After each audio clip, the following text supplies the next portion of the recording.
we will be explaining about the process to find the magnitude of inertia forces in the reciprocating mechanism when we are considering the width of the connecting rod. So in the previous classes you have seen the process to find out the velocity and acceleration diagram using planes construction. So I am again repeating the process, you just see again what is happening. So let us consider that this OCP in the space diagram, triangle OCP is representing the mechanism where OC is the crank which is at an angle of theta and it is rotating with an angular velocity of omega radian per second. CP is the connecting rod and P is the piston. So depending upon the movement of the crank, the piston will traverse either in this direction or in the opposite direction as it will be subjected to different acceleration. We have seen that initially it will be subjected to retardation from 0 to 90 degree, then again from 90 to 180 degrees acceleration followed by retardation and again acceleration. So before proceeding, let us discuss again about the velocity and acceleration diagram, the procedure to draw the velocity diagram. So as we have discussed, the first step is from O we will be drawing one perpendicular to the line of stroke, that is this line, and the next step is we will extend PC in the direction of motion. So both the lines intersect at the point M. So the triangle OCN is the velocity diagram as has been expressed earlier also, and from this we can find out the velocity of the point C, VC. VC equal to, if you remember, VC equal to omega into OC, then VPC equal to omega into CM, and VP equal to omega into OM. So these are the three values which can be calculated directly from this velocity diagram. And for the acceleration diagram, the next step will be with C as center and CM as radius, we are again drawing one circle. With PC as the diameter, we are drawing another circle, and we can see that both the circles are intersecting at the point K and L. So let us join these 2 points with the help of a very fine line, and let us focus on this portion which is coming inside this particular space diagram. So these 2 points are Q and N. So if we join this point, we get a quadrilateral, that is C, Q, N and O. And from this quadrilateral, we can see that OC represents the acceleration of the crank, and this line CQ, it is representing the radial component of acceleration of P with respect to C. Q1 is representing the tangential component of acceleration of P with respect to C, and NO represents the acceleration of P, and obviously this is the tangential component of acceleration of P with respect to that of O. So we can see that this line CN, this in the vector diagram, CN is representing the actual acceleration of P with respect to C, that is the vector summation of this one and this one. This is being represented by the line CN.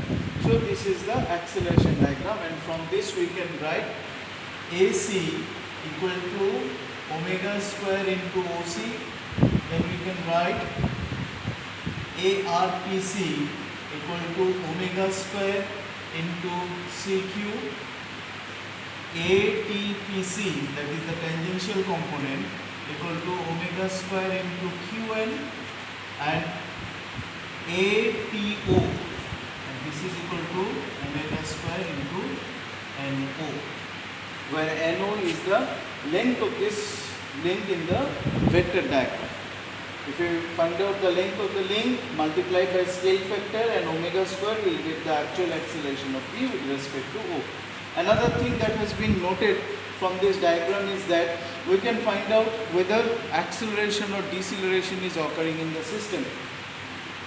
From the basic principle, we know that the velocity vector is always ahead of the displacement vector, by 90 degree and the acceleration vector is also ahead of the velocity vector by 90 degree. That means acceleration and displacement, they are just out of phase with each other. So we can find a 180 degree difference. So if both of them are acting along the same line, it indicates that there is a negative acceleration or deceleration. So this has been followed in this case also. We can see that following the type of the mechanism given, we can see that the sling P with respect to O will move in this direction, and same is the direction for acceleration of P with respect to O. So as both the directions are matching, that means they are taking place in the same orientation, we can say that initially there will be retardation in the system, that means negative acceleration, followed by positive acceleration, again negative acceleration, and then again positive acceleration.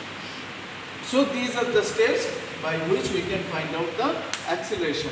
And how can we find the magnitude of the inertia force?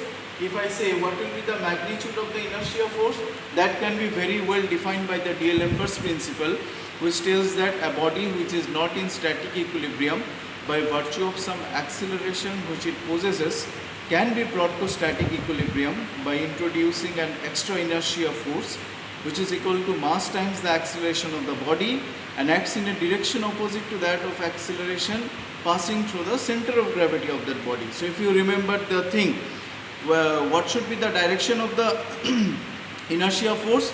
Inertia force should be acting opposite to that of the acceleration passing through the center of gravity. That means this is mass times the acceleration of the body. So if we multiply the mass of the system with the acceleration, we are going to get the magnitude of the dynamic force, that is the inertia force in the system. So this principle will be applied to find out the magnitude of the inertia force, and from the inertia force we can find out what are the other forces acting on the system. Like if I say other forces means here what is the load acting on the piston, what is the reaction force acting on the side bars, then we can find out what is the magnitude of the inertia force of the connecting rod, what is the magnitude of the force acting on the crank, what is the magnitude of the crank effort, what is the magnitude of the crank pin effort. All these things we can calculate directly. So let us find one by one. And I think the analytical approach to the solution of this problem has already been discussed by other faculty member. So we'll be focusing now on the vectorial method, how to find out the magnitude of the forces. So this thing is clear, how to find out the acceleration. Only we need to find out this mass of the system so that we can get the magnitude of the inertia force as well as the actual direction. Not this acceleration component, it has got two parts. One is the magnitude and another is the direction.